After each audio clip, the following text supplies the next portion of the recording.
नमस्कार दोस्तों, आज की क्लास में एमपी जीके के अति महत्वपूर्ण प्रश्नों पर चर्चा करने वाले जो आपके आने वाली एमपीपीएससी के एग्जाम के लिए अति महत्वपूर्ण प्रश्न होने वाले। तो बिना किसी देरी के आज की क्लास को शुरू करते हैं। सबसे पहला क्वेश्चन आपके सामने आता है कि मध्य प्रदेश के किस जिले को दक्षिण का प्रवेश द्वार कहा जाता है। अति इंपॉर्टेंट क्वेश्चन है कि मध्य प्रदेश का कौन सा जिला है जिसे दक्षिण का द्वार कहा जाता है। तो याद रखना है दोस्तों, जो बुरहानपुर जिला है ना आपका, इस बुरहानपुर जिले को क्या कहा जाता है, तो दक्षिण का द्वार कहा जाता है। बात आती है दोस्तों बुरहानपुर जिले की, तो इसका गठन कब किया गया, तो सन 2003 में जो खंडवा है ना, इस खंडवा से अलग करके आपका बुरहानपुर को गठित किया गया। और मध्य प्रदेश का सबसे दक्षिणी जिला कौन सा है, तो मध्य प्रदेश का सबसे दक्षिणी जिला बुरहानपुर जिला है और इसी को दक्षिण का प्रवेश द्वार या दक्षिण का द्वार कहा जाता है। ऑप्शन नंबर ए इसका राइट आंसर है।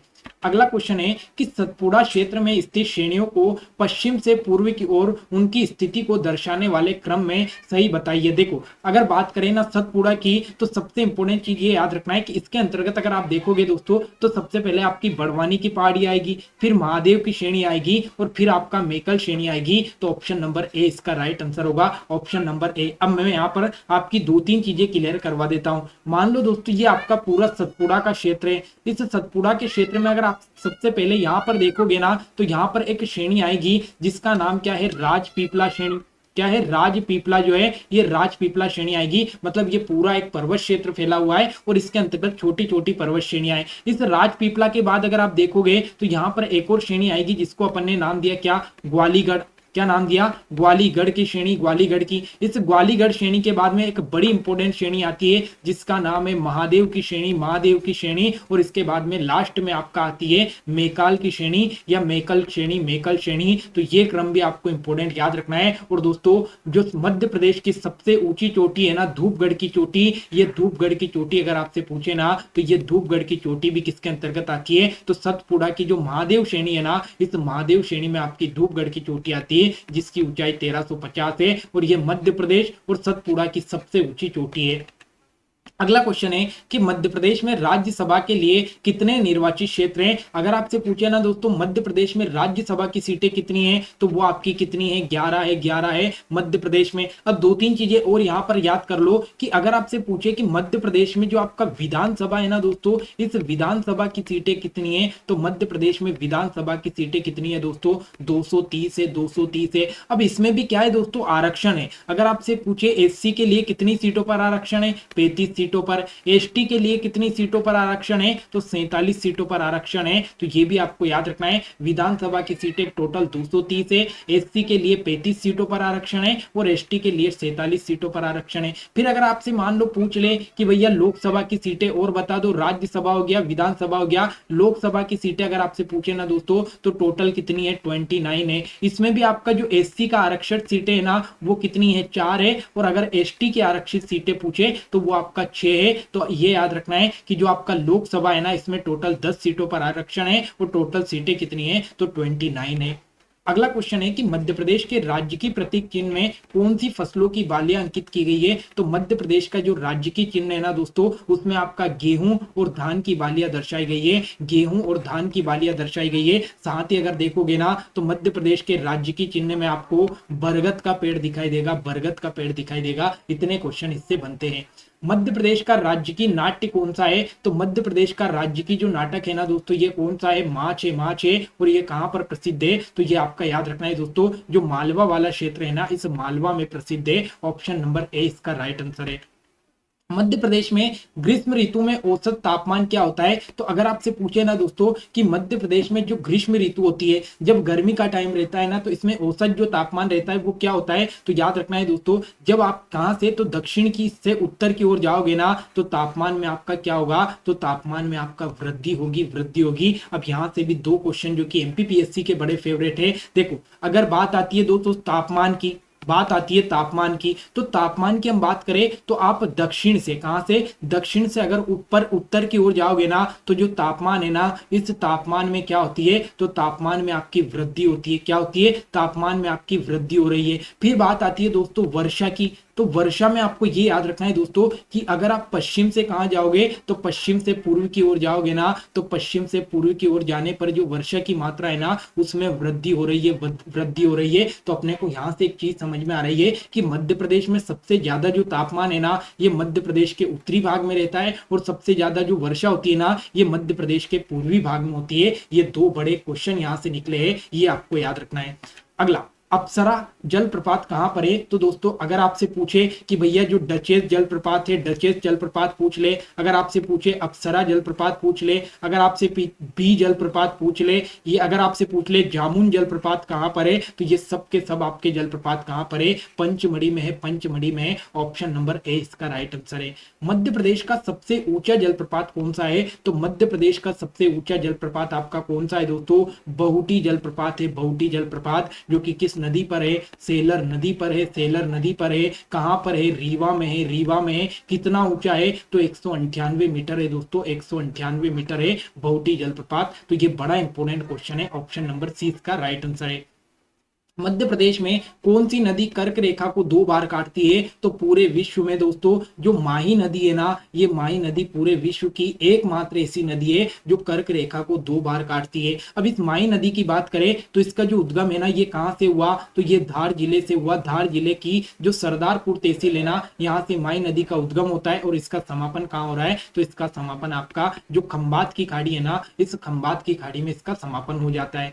फिर बात आती है ताप्ती नदी मध्य प्रदेश के किस जिले से उद्गमित होती है? तो दोस्तों जो ताप्ती नदी है ना ये कहां से होती है? तो जो बैतूल जिला है ना, इस बैतूल का जो मुल्ताई है, इस बैतूल के मुल्ताई से ताप्ती नदी उद्गमित होती है। अब ताप्ती नदी का पूरा मैं चीजें आपको बता देता हूं जो आपको याद रखना है। सबसे पहले तो ये मान लो यहाँ से आपका कौन सा क्षेत्र है? तो ये आपका बैतूल है, बैतूल। और दोस्तों इस बैतूल का भी एक क्षेत्र है जिसका नाम क्या है? मुल्ताई। तो बैतूल का जो मुल्ताई है ना, यहाँ से ताप्ती नदी निकलती है। और बैतूल के मुल्ताई से चलते चलते ये कहाँ पहुंचती है दोस्तों? तो सबसे पहले आपका एक स्थान याद रखना है, एक जिला जिसका नाम है बुरहानपुर। क्या नाम है? बुरहानपुर। और अगर आपसे पूछे ना बुरहानपुर किस नदी के किनारे है, तो ये ताप्ती नदी के किनारे। तो ये मध्य प्रदेश से चलती है, बुरहानपुर में होती हुई कहाँ पहुंचती है? महाराष्ट्र में पहुंचती है, महाराष्ट्र में। और महाराष्ट्र के बाद में ये कहाँ पहुंचती है दोस्तों? गुजरात में। और लास्ट में जाकर ये जो खंबात की खाड़ी है ना आपकी, इस खंबात की खाड़ी में इसका समापन हो जाता है। तो ये अगर आपसे पूछे ताप्ती नदी का उद्गम बैतूल के मुल्ताई से, समापन कहाँ हो रहा है? खंबात की खाड़ी में। कितने राज्यों में बह रही है? तो 3 राज्यों में, मध्य प्रदेश, महाराष्ट्र और गुजरात। और बुरहानपुर किसके किनारे है? तो ताप्ती नदी के किनारे। ये चीज आपको याद रखना है। वर्ष 2017 में मध्य प्रदेश की कौन सी नदी को जीवित नदी का दर्जा दिया गया? तो जो नर्मदा नदी है इसको 2017 में जीवित नदी का दर्जा दिया गया। अब नर्मदा से आपके कौन कौन से क्वेश्चन बनेंगे उनको एक बार मैं आपका पूरा क्लियर करवा देता हूं। सबसे पहले दोस्तों यहाँ पर आपका एक क्षेत्र आता है जिसका नाम है अमरकंटक। क्या नाम है? अमरकंटक। और अमरकंटक किस जिले में आता है? तो ये आपका अनूपपुर जिले में आपका अमरकंटक आता है। और इसी अमरकंटक से आपका नर्मदा नदी का उद्गम होता है, नर्मदा नदी। और नर्मदा नदी दोस्तों चलती है, चलती है, और इसका जो समापन होता है ना ये कहाँ होता है? तो ये खंबात की खाड़ी में हो जाता है। खंबात की जो खाड़ी है, इस खंबात की खाड़ी में नर्मदा नदी का उद्गम हो जाता है। दूसरी इंपॉर्टेंट चीज, मध्य प्रदेश के कितने जिलों से होकर गुजरती है? तो मध्य प्रदेश के 15 जिलों से होकर ये आपकी नर्मदा नदी बहती है। तीसरी इंपॉर्टेंट चीज याद रखना है दोस्तों कि नर्मदा नदी की टोटल लंबाई कितनी है? तो टोटल लंबाई 1312 किलोमीटर है। मध्य प्रदेश में इसकी लंबाई कितनी है? तो 1077 किलोमीटर है। मध्य प्रदेश की सबसे बड़ी नदी पूछे तो मध्य प्रदेश की सबसे बड़ी नदी कौन सी है? तो ये नर्मदा नदी है। और दोस्तों अगर आपसे पूछे ना कि मध्य प्रदेश की जीवन रेखा किस नदी को कहा जाता है, तो मध्य प्रदेश की जो जीवन रेखा है ना, ये मध्य प्रदेश की जीवन रेखा नर्मदा नदी को कहा जाता है। लेकिन बड़ी इंटरेस्टिंग बात है कि ये जो नर्मदा नदी है ना, इसको गुजरात की जीवन रेखा भी कहा जाता है। तो गुजरात की जीवन रेखा और मध्य प्रदेश की जीवन रेखा दोनों नर्मदा नदी है। और ये मध्य प्रदेश की सबसे बड़ी नदी है। और पूरे अगर भारत की बात करें ना, तो भारत की 5वीं बड़ी नदी है दोस्तों, भारत की 5वीं बड़ी नदी है नर्मदा नदी। और ये आपका मध्य प्रदेश में बहती है, ये आपका राजस्थान में बहती है, और ये आपका गुजरात में बहती है। इतने राज्यों में आपकी नर्मदा नदी बहती है। अगला, मध्य प्रदेश के, सॉरी कलर चेंज कर लेते हैं यहाँ पर। मध्य प्रदेश के छिंदवाड़ा जिले से उद्गमित होने वाली पेंच नदी कहां पर समाहित होती है? तो दोस्तों अगर हम बात करें ना पेंच नदी की, तो ये आपको याद रखना है कि भाई जब पेंच नदी ये आपका छिंदवाड़ा से निकल रही है और इसका समापन कहां हो रहा है? तो गोदावरी जो नदी है, ये गोदावरी नदी महाराष्ट्र में है, इसका समापन महाराष्ट्र में हो जाता है।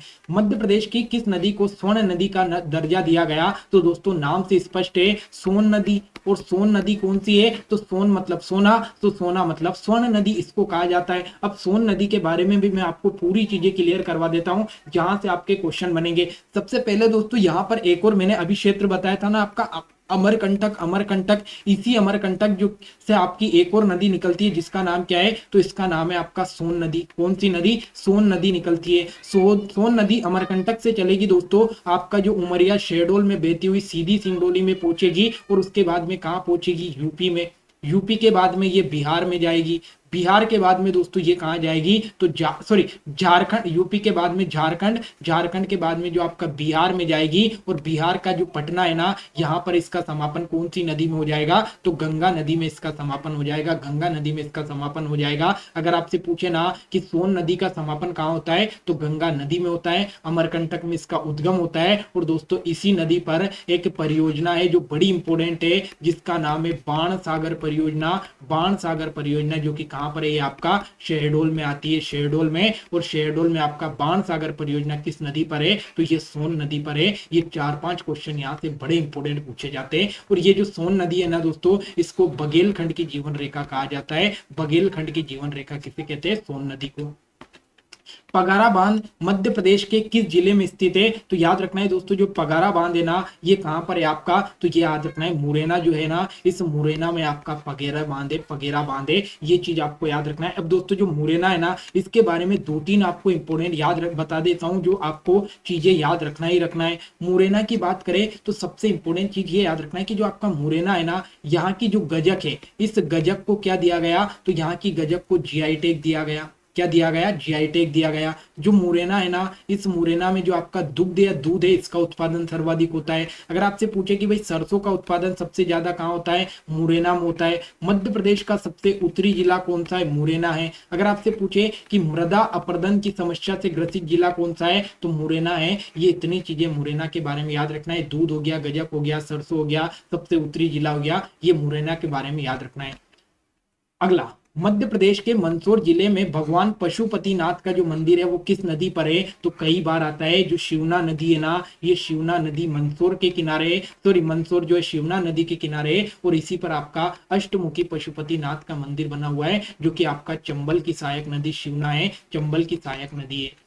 मध्य प्रदेश की कौन सी नदी गुना जिले को विभाजित करती है? बड़ा इंपॉर्टेंट क्वेश्चन है दोस्तों। जो सिंध नदी है ना, ये सिंध नदी आपका गुना जिले को 2 भागों में बांटती है। पर एक चीज इंपॉर्टेंट याद रखना है कि सिंध नदी का उद्गम कहां से हुआ? तो विदिशा की जो सिरोंज तहसील है ना, इस विदिशा की सिरोंज से आपका सिंध नदी का उद्गम होता है और गुना जिले को 2 भागों में बांटने वाली नदी है।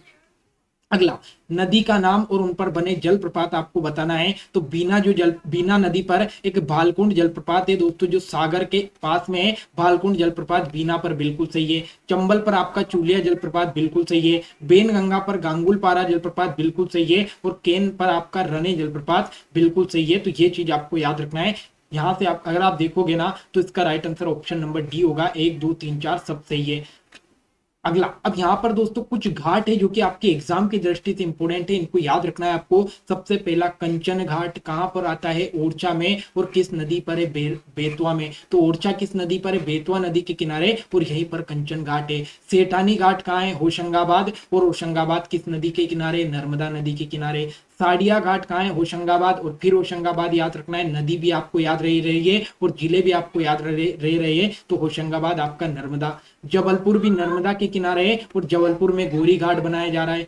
बरमान आपका नरसिंहपुर में, बरमान का मेला भी लगता है नरसिंहपुर में, तो ये नरसिंहपुर भी नर्मदा नदी के किनारे। राम घाट आपका उज्जैन में, शिप्रा नदी के किनारे। और महेश्वर घाट आपका खरगोन में, नर्मदा नदी के किनारे। तो इतने इंपोर्टेंट घाट आपको याद रखना है। कंचन ओरछा, सेठानी होशंगाबाद, साड़िया होशंगाबाद, गोरी जबलपुर, बरमान नरसिंहपुर, रामघाट उज्जैन और महेश्वर आपका खरगोन। मध्य प्रदेश का विदिशा जिला किस नदी के किनारे है? तो विदिशा जिला जो है ना दोस्तों, ये बेतवा नदी के किनारे है। बेतवा नदी के किनारे, ये आपको याद रखना है, बेतवा नदी के किनारे। नर्मदा सोन घाटी किन पर्वत श्रेणियों के मध्य है? तो ये जो नर्मदा सोन घाटी है ना दोस्तों, मान लो ये नर्मदा नदी बह रही है या नर्मदा सोन घाटी है, इसके ऊपर अगर आप जाओगे ना तो यहाँ पर आपको विंध्याचल पर्वत श्रेणी दिखने को मिलेगी, विंध्याचल पर्वत श्रेणी। और इसके नीचे अगर आओगे तो यहाँ पर आपको सतपुड़ा देखने को मिलेगा। तो ये विंध्याचल और सतपुड़ा के बीच में आपको देखने को मिलेगी। ऑप्शन नंबर सी इसका राइट आंसर है। ऑप्शन नंबर सी इसका राइट आंसर है। महेश्वर का प्रसिद्ध हिल स्टेशन पंचमढ़ी कहाँ पर स्थित है? तो जो पंचमढ़ी है ये आपका कौन से स्थान पर है? तो जो महादेव पहाड़ी आती है ना, मैंने अभी स्टार्टिंग में आपको बताया था, महादेव पहाड़ी जो कि आपका किस में आती है? सतपुड़ा मेकाल श्रेणी में आती है। इसी में आपका पंचमढ़ी आता है, पंचमढ़ी आता है। मध्य प्रदेश की सबसे ऊंची चोटी अगर आपसे पूछे दोस्तों तो कौन सी है? धूपगढ़ है। सतपुड़ा की सबसे ऊंची चोटी पूछे तो वो भी धूपगढ़ है, और ये धूपगढ़ की चोटी सतपुड़ा में आती है जो कि मध्य प्रदेश की सबसे ऊंची चोटी है। मेकाल श्रेणी की सबसे ऊंची चोटी अमरकंटक है। राजपीपला श्रेणी की सबसे ऊंची चोटी चूलगिरी है। देखो ये राजपीपला मेकाल सब स्टार्टिंग में क्लियर करवा दिया था, इसलिए यहाँ पर ज्यादा फोकस नहीं कर रहे हैं। लेकिन बुंदेलखंड की सबसे ऊंची चोटी दोस्तों सिद्ध बाबा की चोटी है, जिसकी ऊंचाई 1172 है। बड़ा इंपॉर्टेंट है सिद्ध बाबा की चोटी। मालवा के पठार की चोटी कौन सी है? सिगार, जिसकी ऊंचाई 881 मीटर है। और विंध्याचल पर्वत की सबसे ऊंची चोटी सतभावना चोटी, जिसकी ऊंचाई 752 मीटर है दोस्तों, 752 मीटर है। सतपुड़ा पर्वत के बारे में सही कथनों पर विचार कीजिए। यह नर्मदा के दक्षिण में उसके समांतर है, बिल्कुल सही बात है। इसका कुल क्षेत्रफल 15% है, बिल्कुल गलत बात है। इसका क्षेत्रफल तो 11% है दोस्तों, 11% है। तो ये दूसरा वाला कथन आपका गलत है। इसमें दूधी, तवा, देनवा नदियां प्रवाहित होती है, बिल्कुल सही है। इसमें छिछली काली मिट्टी और लेटेराइट मिट्टी पाई जाती है, ये भी सही है। तो ऑप्शन नंबर जो बी वाला है ये गलत है, मतलब आपका 1, 3 और 4 कथन सही है। ऑप्शन नंबर डी इसका राइट आंसर है। क्षेत्रफल इसका 11 है, ना कि 15 है। ठीक है, तो दोस्तों ये आज के कुछ इंपोर्टेंट क्वेश्चन है। अब आपके सामने एक मैप आता है, 2-3 चीजें मैं आपकी क्लियर करवाऊंगा। दोस्तों आपका जो मध्य प्रदेश है ना, इस मध्य प्रदेश में एक जिला बनाया गया है जो कि आपका मध्य प्रदेश का 53वां जिला बना है। और ये किससे अलग हुआ? तो ये आपका रीवा से अलग होकर आपका कौन सा जिला बना? मऊगंज जिला बना, मऊगंज जिला बना। इसके बारे में 2-3 चीजें याद रखना है कि मऊगंज जिला किस संभाग में आता है? तो ये रीवा संभाग में ही आता है, और रीवा संभाग से ही आपका अलग होता है और मध्य प्रदेश का 53वां जिला बना। और इसकी सीमा किससे लगती है? तो इसकी सीमा आपका उत्तर प्रदेश से लगती है। पहले उत्तर प्रदेश से आपके कितने जिले लगते थे? तो पहले 14 जिले सॉरी पहले 13 लगते थे, अब कितने लग रहे हैं? तो अब 14 लग रहे हैं। उसके बाद में आपका अगर देखोगे ना 53 के बाद में आपका एक और जिला बनता है जो कि आपका 54वां जिला है। और 54वां जिला आपका कौन सा बनता है? तो पाडुरना बनता है, पाडुरना बनता है। और ये किससे अलग होता है? तो ये छिंदवाड़ा से अलग होकर बनता है, छिंदवाड़ा से। पाडुरना की बात करें तो इसकी सीमा किससे लगती है? महाराष्ट्र से लगती है, महाराष्ट्र से लगती है। पहले महाराष्ट्र से 9 जिले लगते थे, अब कितने हो गए? आपके 10 जिले हो गए। फिर आपका एक और जो 55वां जिला बना ना दोस्तों, ये कौन सा बना? तो यहाँ पर जो सतना है ना, इस सतना से एक आपका 55वां जिला बना, 55वां जिला बना जिसका नाम क्या है? मेहर। और मेहर की सीमा किसी भी राज्य से नहीं लगती है, ये आपका भू आविष्टित जिला है। तो ये चीज आपको याद रखना है। तो ये आपके टोटल मध्य प्रदेश के 55 जिले आपको मैंने कवर करवा दिए। तो ये बड़ा इंपॉर्टेंट डाटा था। आशा करता हूँ क्लास आपको अच्छी लगी होगी। अगर आप सपोर्ट करोगे तो डेली इसी प्रकार से क्लास मिलती रहेगी, ताकि आपकी तैयारी बेहतर से बेहतर हो जाए। कम समय में हम ज्यादा चीजों को कवर करते, फालतू की बातें, फालतू की चीजें डिस्कस करना हमारा काम नहीं है। तो आशा करूंगा क्लास आपको अच्छी लगी होगी। क्लास अच्छी लगे तो लाइक, कमेंट, शेयर करना ना भूले। मिलते अगली क्लास में, तब तक के लिए जय हिंद, जय भारत।